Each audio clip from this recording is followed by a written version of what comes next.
Hello, dear Professor Owolabi. We are here in Vienna for the 12th World Congress for Neurorehabilitation organized by the WCNR. What is your first-hand opinion of the event so far, and have you participated in any previous editions? Yeah, I think it's been a very wonderful experience, almost 1 week long, right from the pre-Congress workshop, which I coordinated with Professor Thomas Platz.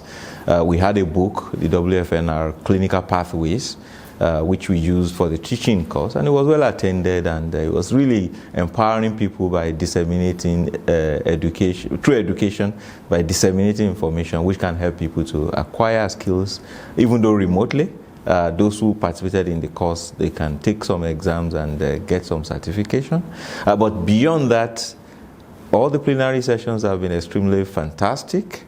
Looking into the future, new innovations that are likely to transform the lives of people living with neurological disabilities across the globe. And this is extremely crucial, critical, that this is happening this year, which has been a very, very remarkable year for neurology and indeed neurorehabilitation as a whole across the globe. With the launching of the WHO Intersectoral Global Action Plan against epilepsy and other neurological conditions, and also a lot of initiatives that were launched also at the level of the WHO this year, the Brain Health Initiative, and something very recently, about 2 weeks ago, on disabilities. So, and this is really very remarkable. So the conference, yes, I've attended several. I started attending since 2008, every 2 years. With COVID, there were issues, it was remote and just virtual. But this one has been hybrid. Maybe subsequent ones may also be hybrid, but this has been very exciting, meeting people again. WCNR is a very large family, and what is our mission? What are we trying to do? We're trying to make sure that people who have neurological disabilities, who survive from neurological injury, are able to live a good life. What do we mean by a good life? We want to make sure that we had years to their life, they live longer, okay? But beyond that, we also want to add life to their years. We want them to have a good quality of life, but even beyond that, we want to add meaning to their life. We want them to live a meaningful, purposeful, productive life, regardless of the conditions that they might have. All right, thank you. And what do you believe is the overarching theme of this year's Congress? Yeah, so as always, I think apart from neurotechnologies, which is emerging, where evidence is building, I think one of the key themes or focus of this conference is, of course, about interdisciplinary or transdisciplinary care, which has to be made available to all the people who need these across the globe. And that's actually the challenge. And that's the challenge we're trying to solve, putting our minds together in this setting.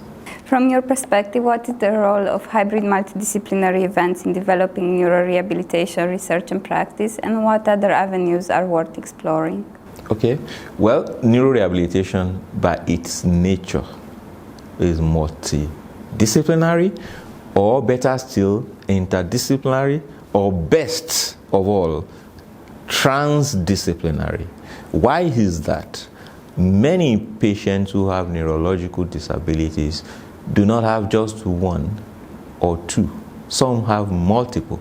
And so a team approach is required to address these issues and attend to the needs of the person as a whole, an holistic, humanistic approach that deals with all the issues, and they are all interrelated. For instance, if a stroke patient is depressed and is not motivated and does not get psychotherapy to improve motivation, he may not participate in physiotherapy, in terms of voluntary activities that are required to enable him or her to improve in terms of the intensity, the duration, and the quality of such practices. So same thing with speech and language therapy. And if a psychotherapist wants to attend to someone with aphasia without the help of a speech and language therapist, that may not work. Mm-hmm. So it's of necessity a multidisciplinary thing. And therefore, all interactions in terms of teaching, in terms of service, in terms of education, all activities that has to do with neurorehabilitation has to be multidisciplinary. Now, this can happen in the setting of a conference like this one, which could be completely virtual. You know, seminars, webinars are things that can be done also. Online courses, you know, that are also multidisciplinary. Hybrid conferences like this one, and of course physical conferences. And then in a more prolonged manner, in a more institutionalized manner, universities or faculties or departments that train people along different career paths in a multidisciplinary setting, like a faculty of rehabilitation, for instance, that has departments for speech and language, audiologists, you know, pathologists and all that, and all the other disciplines. And then it's also important for it to be transdisciplinary, meaning that each person also needs to know a little bit about the role of the other people and when to call them in, and then they need to meet together for goal setting, to ensure that the patient actually improves along all the different spheres of the patient's life. All so right. Different possible settings. Yes. And in your mind, what are the most crucial factors that clinicians should consider in stroke neurorehabilitation? Okay. The most crucial factors that stroke physicians should consider is that rehabilitation is part of the continuum of care, and is actually perhaps the most important. You know, after the patient has survived, then what next? Is it the end of the life for the patient? Can the patient still go back to work? Can the patient still participate in societal activities? Can the patient really still live a good life? So that should be the concern of the stroke physician. And to accomplish this, the patient, he must make sure that he coordinates and leads a team-based approach that is involved in fully assessing all the impairments, deficits, and problems with roles and participation of the individual, set goals, deliver multidisciplinary or transdisciplinary care, and assess and evaluate and make sure that the patient is getting better. Of course, as that is happening, the stroke physician must also pay attention to any comorbidities, pay attention to risk factor profiling and control to prevent a recurrence of stroke. So all of these are important. In the end, the stroke patient then gets the best, is able to recover as much as is possible, and the stroke physician is happy along with his team. Okay. And how can multidisciplinary stroke rehabilitation influence mortality and morbidity regarding this disease? Absolutely. Because the deficits that happen in patients who have stroke, for instance, let me take a particular one. Let's say hemiplegia, which is weakness of one side or complete paralysis of one side of the body. If that is not taken care of and there is no recovery of function, that could lead to deep venous thrombosis, and that could lead to death. So mini physiotherapy is very important to ensure that that is restored. Then let's take another one, which is dysphagia, which is also very common, problem with swallowing. If that is not taken care of, in fact, it is, in many parts of the world, is the #1 killer of stroke patients. There will be aspiration pneumonia. And who is going to take care of that? It's actually not the stroke physician. It's the speech and swallow and language therapist. So multidisciplinary care is extremely important. And how do you take care of morbidity? You know, you want to improve quality of life. You want to reduce disability. If you don't do this in a multidisciplinary setting, including the psychotherapist and everybody, and the patient is not seeing that he is improving, and is then having a sense of hopelessness, helplessness, and depression, that is morbidity. And the patient is feeling useless or like a burden on other people, that is morbidity. Or the patient is feeling impotent and impoverished, you know, no longer having any income, can't do what he wished to do. I mean, for instance, if he was a lecturer or a musician, you know, can't, or a footballer, or enjoy some hobbies, just sees himself not doing any of those again, that is incredible morbidity. And sometimes patients may even wish to die. But you can change the situation in this care setting that is transdisciplinary, that looks forward, sets goal, gives hope, and then they can see incremental progress. And then they know that the future is bright. All right. And my last question would be, how can we improve evidence-based stroke guidelines at an international level? Absolutely. Fantastic question.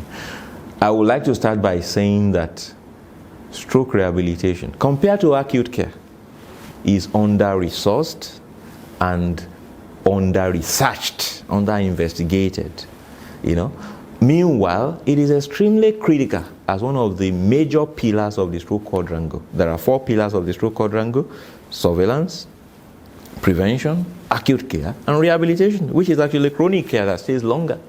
But in terms of high-powered, multi-center studies, looking at new innovations in terms of treatment, be it neurotechnologies, be it care settings, be it novel drug therapies that could modify neuroplasticity, they're very few and far between. The numbers of those participating in those studies, trials, are very small, and so very difficult to translate across the globe. And in fact, I dare to say that for neurorehabilitation of stroke, compared to acute care, most of what we do, like 60-70% of what we do, are not based on high grade of evidence in terms of systematic review or meta-analysis of RCTs or RCTs. Again, it's because designing these studies are very difficult, complex, because of the different factors in the care setting, and because they are also expensive, okay? And then they cannot be conducted across the globe, also because they're expensive and because the resources may not be there, But these actually are extremely important to lay the foundation for coming up with high-grade evidence-based recommendations and interventions and solutions across the globe. So it's important to advocate and draw attention to the need to ask new questions, to conduct new studies, pragmatic trials that are adequately powered, multi-centered, in order to bring us to the next phase for stroke rehabilitation, whereby, or for rehabilitation generally, whereby we can make the lame to walk again. We can make the blind to see again. We can make the dumb to speak again. We can make people to recover lost function, or help them with coping strategies using neurotechnologies or using stem cell therapy or novel therapies, so that in the end, they are able to recover as much function as possible.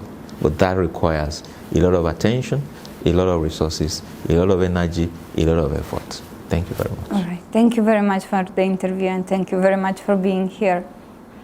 Thank you.